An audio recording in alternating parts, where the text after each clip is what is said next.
to be honest, if he's the boogeyman, I'm John Wick.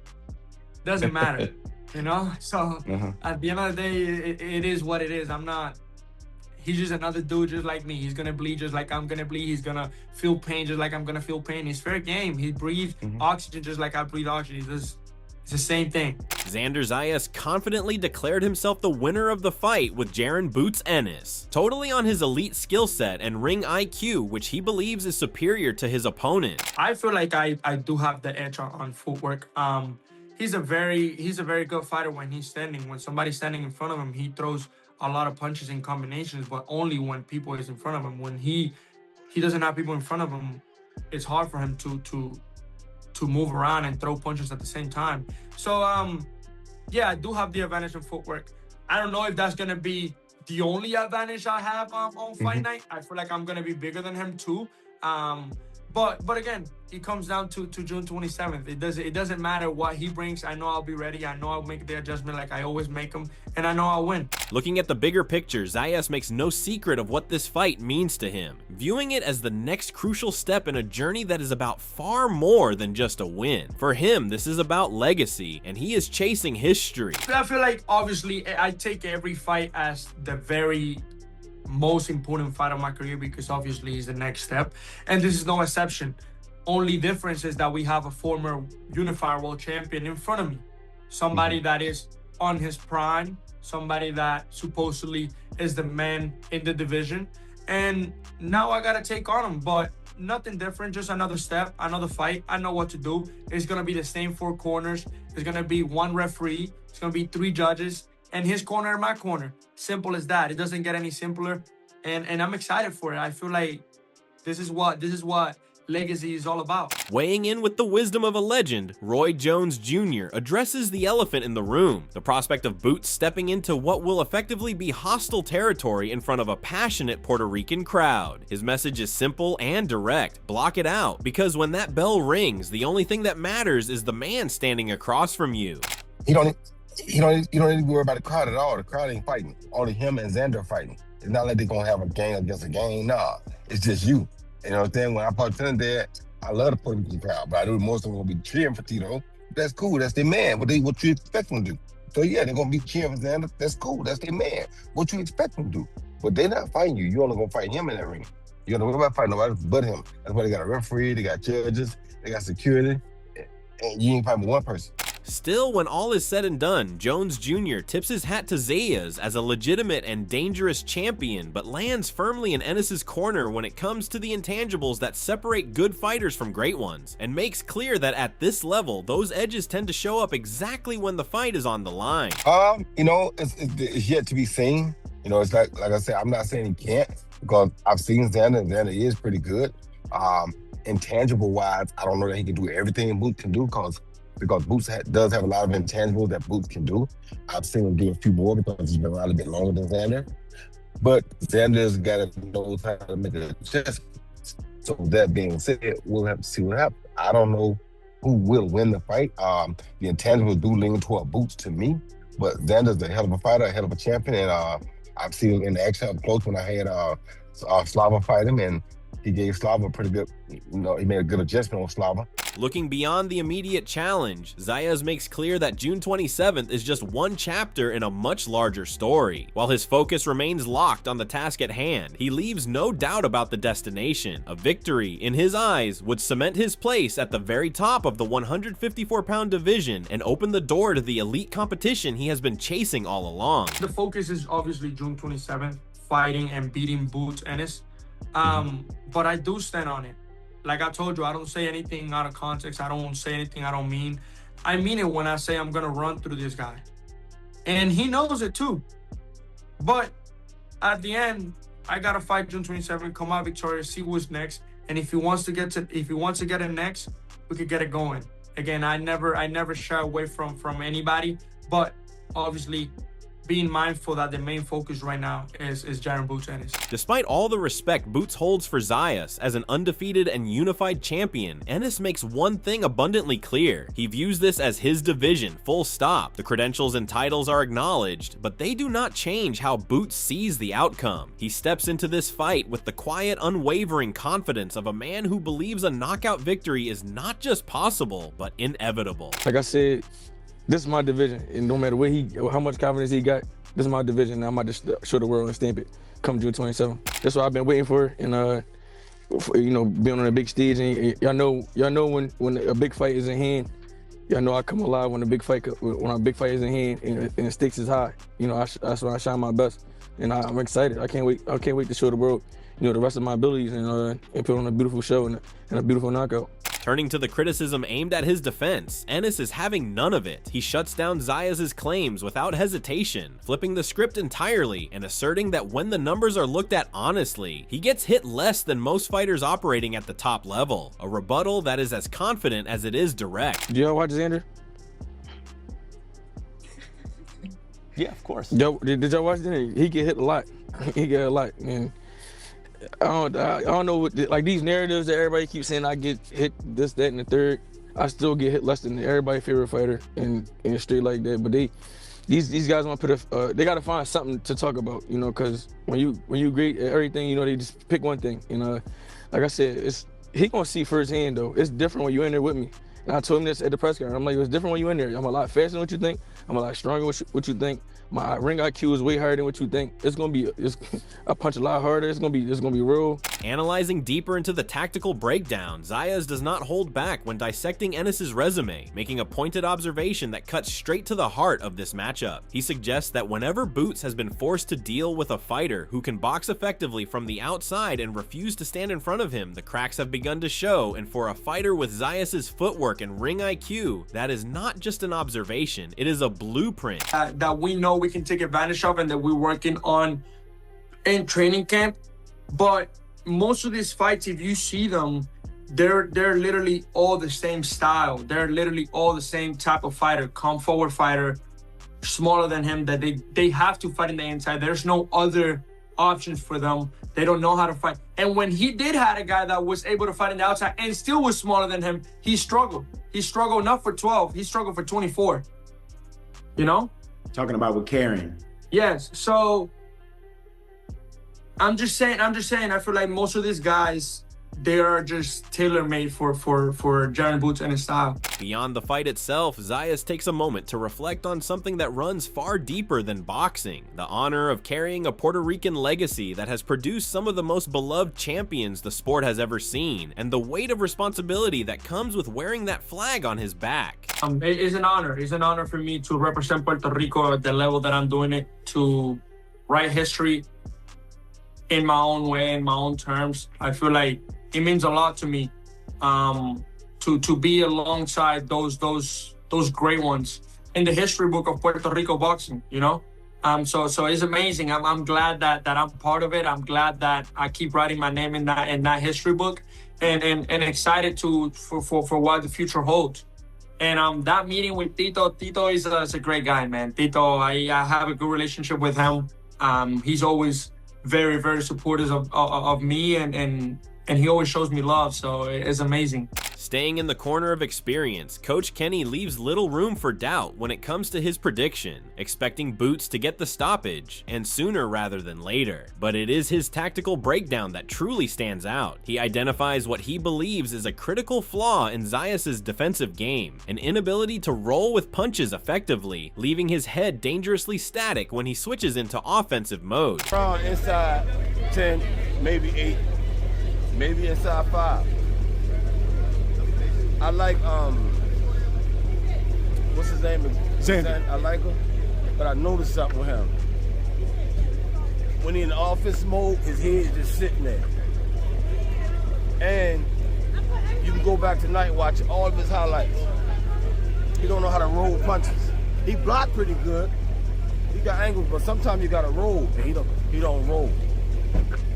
And if a person don't roll, you don't even have to look. All you have to do is go over their shoulder. you're going to hit it because they don't know how to roll. Beyond the prediction, Coach Kenny also offers a window into the strategic approach he believes is key to unlocking Zayas, advising that a disciplined combination of the jab and body shots delivered with patience and timing is the formula needed to break him down. In his view, rushing the process is the biggest mistake any opponent can make, and setting attacks up properly is what separates a good performance from a great one. Last question, what's the key to this fight, right? Do you establish, go to the body early, or do we establish the jab, or a combination of the two? Combination of the two, you know, take your time, set it up, and follow through with it. Continuing the discussion, Timothy Bradley makes a compelling case for why Ennis stands above the rest of the division right now, pointing to natural talent and physical prime as the deciding factors. In his view, Boots is hitting his peak years at exactly the right moment, while Zayas, for all his promise, still has ground to cover before he reaches that same level of physical and mental maturity at the elite level. At 60-40, I think Boots is just, I think he's more talented. I think he's more talented out of the bunch, and I think that Boots right now is right in the midst of his prime. So, you know, when you start hitting that 26, 27, 28 range, man, Xander still, even though his body looks like he's physically mature, he's not, you know what I mean? Like, he still has 3 to 4 years before he really gets to his full capacity and full man strength. You know, I say around 26, 27-ish. So Boots is just, I think he's right in the midst of his prime. And yet Bradley is far from dismissive of the young champion. He singles out Zayas for something rare and genuinely impressive, an unusual level of maturity and professionalism that goes well beyond his years, both inside and outside the ring. The confidence he carries when discussing the division's biggest names, combined with boxing instincts that most fighters spend a career developing, paints a picture of a young man who is ahead of schedule in every sense, just not quite there yet. Right. You know, he was young as hell, but the way he handles himself outside the ring, he's always handled himself as a professional, and like it's like he's been here before. It's like nothing fazed him.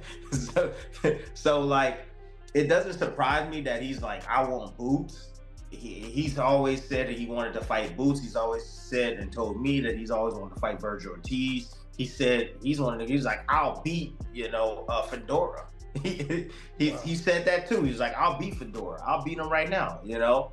But I feel like from a talent standpoint, and he is talented as well. Xander has a really boxing high IQ. He does. And you can tell not only in the ring, but you can tell outside, even when he does commentary. You know, he's an extremely smart kid. Taking a contrarian stance that will stop every boxing fan mid-scroll, Brian Norman Sr. pulls no punches, dismissing the hype surrounding Boots as exactly that, just hype. He goes even further, boldly predicting that Zayas has the tools to strip away the mystique on fight night and expose Ennis for what he believes is a basic fighter with an inflated reputation. The Boots hype job is real. June 27th will be Judgment Day. By the hands of the Puerto Rican sensation Xander Zayas. I feel like it's gonna be a good fight. I think with the Karen debacle, we're gonna call it the Karen debacle. because look, just like I told you about, just like I just told you about how stuff lined up for my son to feel how he feel and for stuff to go on with me and him, and I said this shit was meant to be. I'm talking about the breakup, you know what I'm saying? Him going and separating, whatever. Like, it was. Giving his take, Oscar De La Hoya frames this as a genuinely dangerous stylistic battle between two fighters who bring something different and difficult to the table. He tips his hat to Ennis for his recent dominance and sharp performances, but stops well short of dismissing Zayas, hinting that the young champion brings qualities that could make this a very uncomfortable night for whoever steps across from him. He wanted to destroy, and I love that. Oscar, before you get out of here, just got to ask about the big one in June. Obviously, it was almost going to be Ennis and Ortiz. Right. Instead, now it's Zayas and Ennis. Correct. How do you see that fight going?